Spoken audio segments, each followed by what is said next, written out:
Who is ethically responsible for products or service when AI takes over every role in an organization? To answer this question and more, I'm joined today by Lisa Woodley. She's a design leader, educator, speaker, and design ethics advocate. Good to see you again, Lisa. Great to see you. I'm so glad to be back on. We have a lot to talk about, but before we start, what does it actually mean to be ethically responsible for a product or a service, and who sets the tone? So first, if you had asked me that question even a year ago, I would have said, don't be evil, right? Like, if somebody comes and asks you to do something really predatory, you should push back. You should find different ways. Don't participate in designing anything that would cause manipulation. And that's what I built the Designer's Resistance Toolkit around. But it's different now. And I gave a talk at Philadelphia World IA Day earlier this year talking about the concept of intervention architecture instead of information architecture, because the nefarious things that are getting out in the world don't look bad at the beginning. And so by telling people, like, if it feels wrong, just don't do it, that's not enough. Because a lot of times the requests coming in, we don't realize they're bad. Like, if you look at little things, like when Mozilla, I think, created the infinite scroll. Like, that sounded like a good idea, because you want people to be able to read the content and not be confronted with navigation. That's UX's dream. How do I make it easier? But what they didn't realize is it also led to addictive engagement. But you weren't thinking about that then. Or even if you look at when YouTube first came out, the idea that an algorithm could curate things so that you could see more of what you're interested in. That sounds amazing. But we didn't think, well, that algorithm is now also going to start to narrow it down, and extreme content is what drives engagement. And so now you're fueling that really negative extreme content. So to be ethically responsible now is a little bit more than just when a questionable thing comes to you, push back. It is ask questions, really start to think about, what could this be? What could it turn into? And so it is actually requiring a little bit of work. And I should mention, well, there are some tools for that. The Artifact group has this thing called the Tarot Cards of Tech. And I could share a link after that you could send out to your listeners. That's amazing, because it has these tools that do specifically that, where it's like, imagine the worst case scenario. Imagine if this product is wildly successful. And so, a little bit of a roundabout way, that ethics of what does it mean to be ethically responsible, it's a little bit more of a burden than it used to be. It used to be kind of easy. Oh, you want me to make it impossible for people to cancel? That's not right. Here's why we should fix it. Now you need to look at, could people get addicted to this? Might this lead to them overspending? Might this lead to other things? And that you need to start to become a little bit of a futurist in terms of that prediction. But Lisa, who sets the tone in an organization? We'll start. It's not a person. Like, the main setter of the tone is the business model of the organization. It's that simple. You could have the most amazing intentions all the way up to the CEO, but if you have a business model that depends on people becoming addicted to your content, it depends on you extracting as much as you can from them for a profit, that is always going to win, regardless of who's in charge. I mean, you kind of look at Meta. Meta is always going to be on the wrong side of an ethical argument. There's no question, because from its founding, even before it was about making money, its intentions were not good. Not as a human. Forget about what you think about Zuckerberg or whatever. The product and the entire business model, that extraction of attention and extraction of data, is how they make money. And so that ultimately is what is setting the tone. Now, in companies that have business models that are not inherently, like, prone towards manipulation and exploitation, then it definitely is that leadership that sets the tone all the way down, because then it is, what are the, from a leadership perspective, you need to set in, what are the checkpoints? What are the times when we're going to slow down, and actually look at whether or not we're doing the right thing? And what does it mean to kill a product if it turns out we realize that's going down the wrong direction? You need leadership that's willing to say, yes, we've invested a lot of money in this, but we realize it's going to not be good, and therefore we need to shift the intention to something else. Now, Meta is an example of probably one of the worst cases in the industry. That's fine. But let's say that we're looking at a regular or normal company, then I still believe that ethics still feels like a loaded question in many organizations. So I was wondering, does size of an organization play a role in this? Well, I would say yes. Yes, I think it's the short answer. But what I've noticed something interesting, and it's just and I've noticed it in particular with, if you look at Anthropic over the last even 6 months, and things are moving so quickly. Any company can start out ethical, but the second you get that demand for meteoric profits, ethics goes out the window. I mean, it kind of has to. So we're, Anthropic started off truly as the more ethical choice, right? In fact, that's how they founded the company. They left OpenAI because they didn't like what they saw.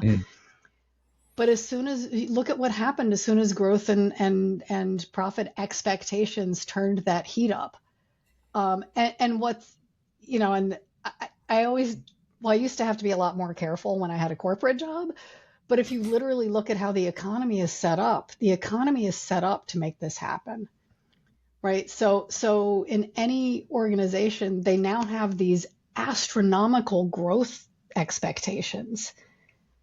And anybody who is not totally focused on that astronomical growth at any cost is going to start to be on the wrong side. So even companies that mean well, there is still this idea that like profits are always going to win. And this goes back to the 1970s, by the way. So there was an economist, trying to remember his name, Milton Friedman, I think it was, in the 70s, that came up with that idea of maximizing shareholder value was the only responsibility of an organization.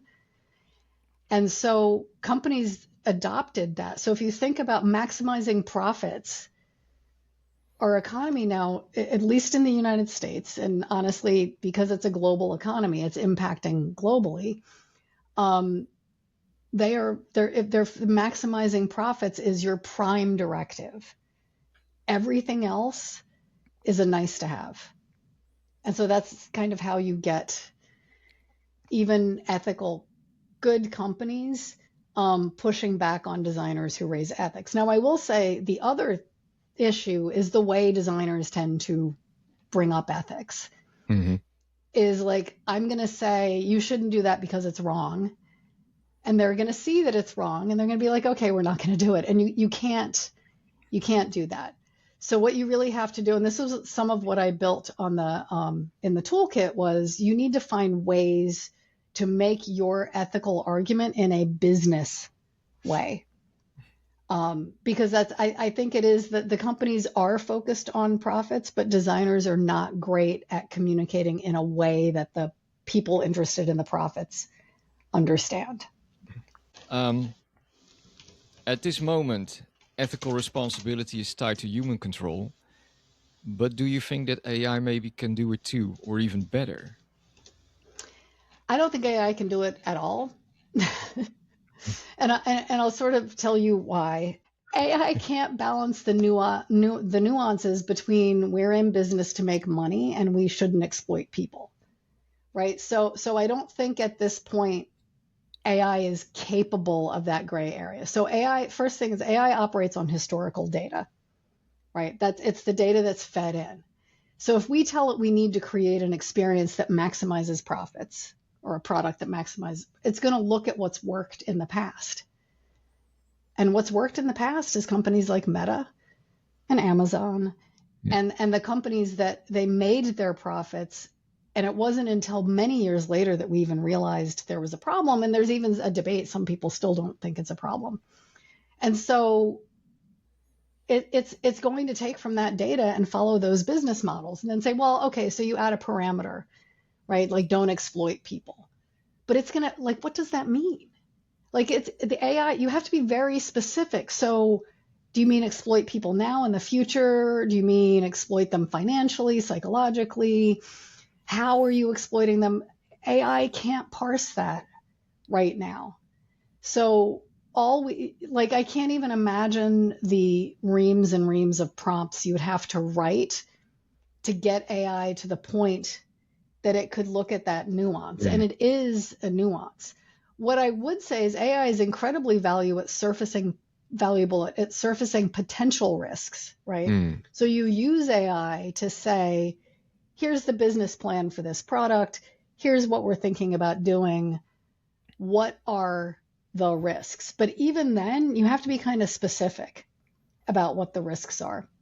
Because I would tell you right now, I've tried this. They will always come back with what are the risks that you might not make money off of the product, not what are the risks to humanity or to people. So even with that, you have to be really specific. But because AI doesn't handle gray well, it doesn't handle the nuance between, we can't hand this over to AI, at least not now, and I'm not sure when we could, if ever. You already brought up Meta as an as a bad example. So my next question is about companies who do not have very high ethical standards, Yes. and in particular tech companies. And in fact, they have a history where vocal critics either have to become whistleblowers or they get swept up in the next massive round of layoffs.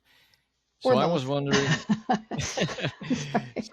wondering, did ethics ever really play a role in these organizations in the first place? Or are we just fooling ourselves by asking who's responsible when the real problem is that ethics was never part of these systems at all?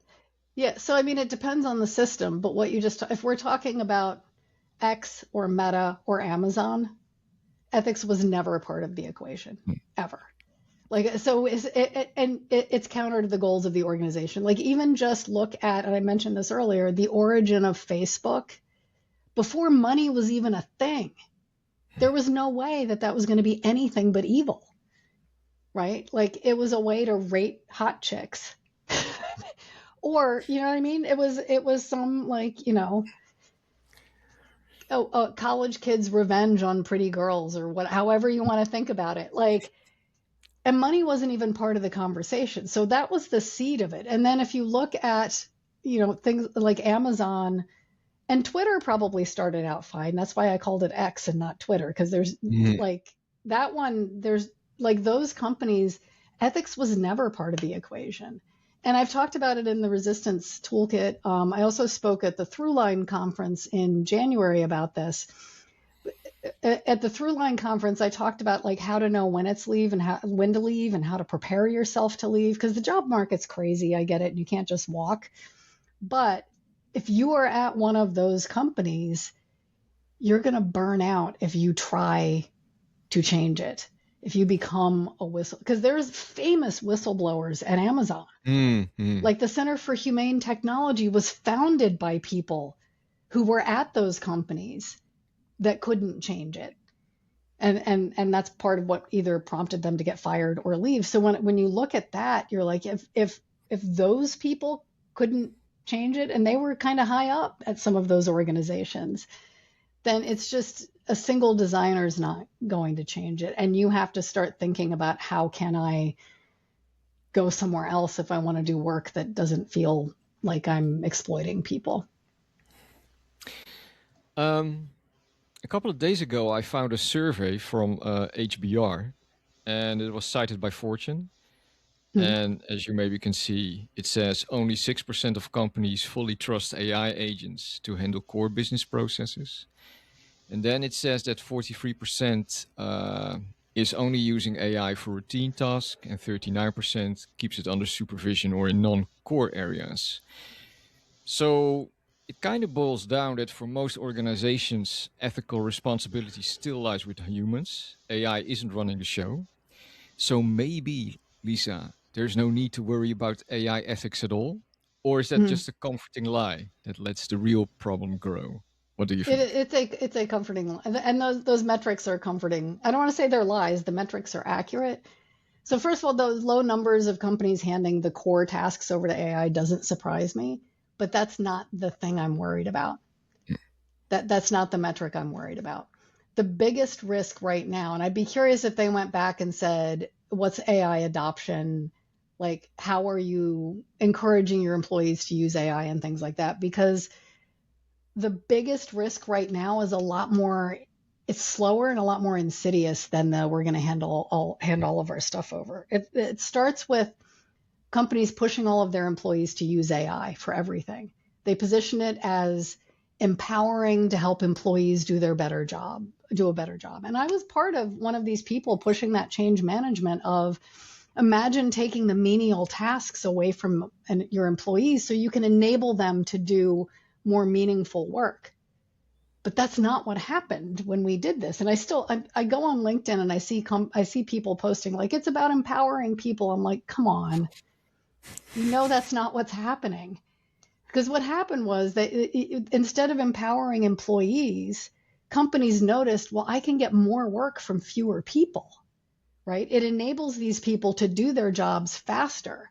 And so they cut the workforce because one person using AI for like 40 to 60 hours a week can do the job of 2 to 3 people. And the promise was that one person is going to be able to do their job in a third of the time. And so then we can give them other more meaningful things to do, or the lie of the like, we're going to have a 3-day work week or any of that stuff. None of that happened. So they've basically given one person the job of 2 to 3 people. They've eliminated the rest of the workforce. And now what's even worse is now that one person, instead of doing more meaningful work, they're actually doing less meaningful work. Yeah. Because they're pretty much just managing the AI agents. So they become the human in the loop, which is an awful phrase, I think, right? Human in the loop, because we're no longer the strategists, right? We're the figureheads that were made aware of what's happening. And the human in the loop is too overwhelmed now at this point to even question what the AI is output. So these companies that are like, we're not handing core systems over to AI aren't understanding that they kind of are. They're just doing it through humans. Those humans are overwhelmed because you cut half of their staff. And I'm not being hyperbolic. You just have to look at where the layoffs have been happening and the reason the layoffs have been happening. There's also a flip side to that that's kind of nefarious. So yes, there's the AI is the like starting to shackle you to these administrative tasks. But I also see, and this is happening with people that I've worked with forever and who I love dearly, you have these employees panic adopting AI with not a lot of training. And they're told, like, use AI or get out. You can't work here if you don't use AI. And anyone who first starts using it, like, it's amazing. It feels like you can do anything. When you first start using it, it's got all the answers at your fingertips, and suddenly you're smarter and faster than ever. And that's not really what's happening, right? The AI is telling you, oh, that's a great idea, and this is amazing, and it's doing all of this stuff. And that agent's designed to give you positive reinforcement. And then I'm seeing it happen now. That person then, because they're like, oh my God, that's great. And they're being overwhelmed. They're starting to hand more and more over, even creative processes over, like storytelling and brainstorming, truly human things, to where they are now no longer even the storyteller. Because it used to be like, let's get the data from AI and then we weave it into a story. But now it's like, I'm going to tell AI, find the data. Here's what I have to do. You tell me the story. And what comes back, honestly, is awful. And you don't realize it's awful because you've been in this loop where you're going back and forth with your agent and it's saying, that's amazing. And I'm watching this happen in real time with people. And I don't know if it's a generational thing, but with people like my peers, I'm seeing it happen over and over where they don't even realize they're now becoming the assistant to the AI that's doing the creative work because they're overwhelmed and that AI is just making it easier for them. Can you make the case why we still need designers? Not only now, but also in the future. Why do we still need designers? Why are they still necessary? Design is nuance. It is 100% nuance. It's not a technical thing. It's not something in a spreadsheet. And AI is not good at nuance. And that's the thing. So we will get, I mean, I would also argue, and you can bleep this out if you want, but you know the term enshittification that everyone's Yes, I know. using? Yeah. The enshittification we're seeing is a direct result of designers being cut out of the loop, of humans being cut out of the loop. And it's coming up again. You got a company with a monopoly, right? Essentially, like Amazon. It's very hard to not use Amazon. By the way, even Amazon still employs designers, right? So it's like they still think they have some sort of a role. But I do think there is a role for designers. I think we are going to have bad experiences without them. I think we're already having bad experiences without them. I do think while for some companies like Amazon, it's very hard to vote with your wallet, Mm-hmm. I think what we're going to start to see is support costs going up, contact center costs going up. And you can try to hand your contact center over to AI, but so far it's just not working very well, right? They're going to start to see the costs go up for those support services because a designer wasn't in the room to design the experience. So forget about things are going to go ethically wrong because a designer wasn't there. Like a designer is not there to give you that nuance of why one design is better than another. An AI could filter a lot of the data, but it's still a gray area and you need a human for the gray area. So I think that's again the pendulum's going to swing back over when companies realize like we got rid of all designers and now our support costs have gone through the roof because things aren't designed in a way that people can really use them. So I think at the end of the day, our ability to facilitate meaning and usability in the gray areas is going to be what keeps human designers employed. Your students, do they believe that they have agency over what they do? Or do they already acknowledge that they have to share their responsibilities either with AI or that they don't have any responsibility at all? Yeah, and that's also, by the way, the irony there, like, that's not what we were sold with AI, right? We were actually sold the opposite. AI is going to do the menial tasks so you can do the creative tasks. And it's flipped. And now we're doing the menial tasks and AI is doing the creative tasks. And that is a little bit what students see. But so most of my students are not total wholesale rejecting AI. I think they've got a healthy relationship with it, meaning they're Mm-hmm. skeptical of it, but Mm-hmm. they also recognize because they use Figma and there's a lot of AI tools in Figma and a lot of those Yeah. AI tools in Figma are useful. Um, they're honestly their biggest concern. They're not really looking philosophically at my role in the world. They're just like, am I going to have a job? So honestly, we talk about the ethics and they get it. And they're like, I see that it's bad, but they're feeling a little helpless right now.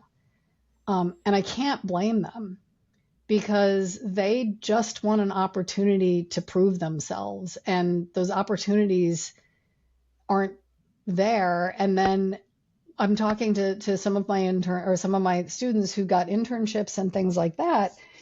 And they're very early being handed AI tools and saying, okay, use this tool to do that. And it they're not having the opportunity. They're very quickly. So the first thing they're given to do is don't think just input this stuff into this tool and spit stuff out and manage it. Right. And they're already sort of seeing that. And I think something's getting lost. They're not learning what they need to learn, but I think the businesses aren't getting the perspectives that they could get. I wrote on my website, I wrote an article called Human Fallibility. It's not a bug, it's a feature. Mm-hmm. Exactly about this, which is, like young people coming into the workforce bring new ideas. And if they come in and you don't give them the opportunity to express those new ideas or to try things out or to try and fail. You're just like, here, use this AI to get this done. We're not going to get creative ideas anymore. We're not going to get people breaking out of the box. So back to the question where the students are, they're feeling a little helpless right now. And it's not just AI, although AI is a part of it. It's like they're entering the world. It's just uncertainty has been normal. So I think they're just wondering. I get a lot of questions. Should I even be majoring in this? Should I change my major? Right? Though it is the questions design students are asking now feel a lot more existential than they used to. And so it's AI very quickly doesn't even become part of the conversation. It is more like, what is the purpose of being a designer? Do we have any power? Can we make changes? And one thing I suggest, like, I worry a little bit about a UX degree versus like a product design degree. To me, they're the same thing, but different, universities call them different things. And it's a real question. Do I have a role? So I don't know if it's like they're resigned to it as much as they're daunted by it. Lisa, thank you so much for your time. Thank you. For our listeners, do not forget to visit lisawoodley.com. I highly recommend it. And also, please do not forget to like and subscribe to the podcast. And I hope to see you soon. Lisa, thank you so much. Thank you. Bye.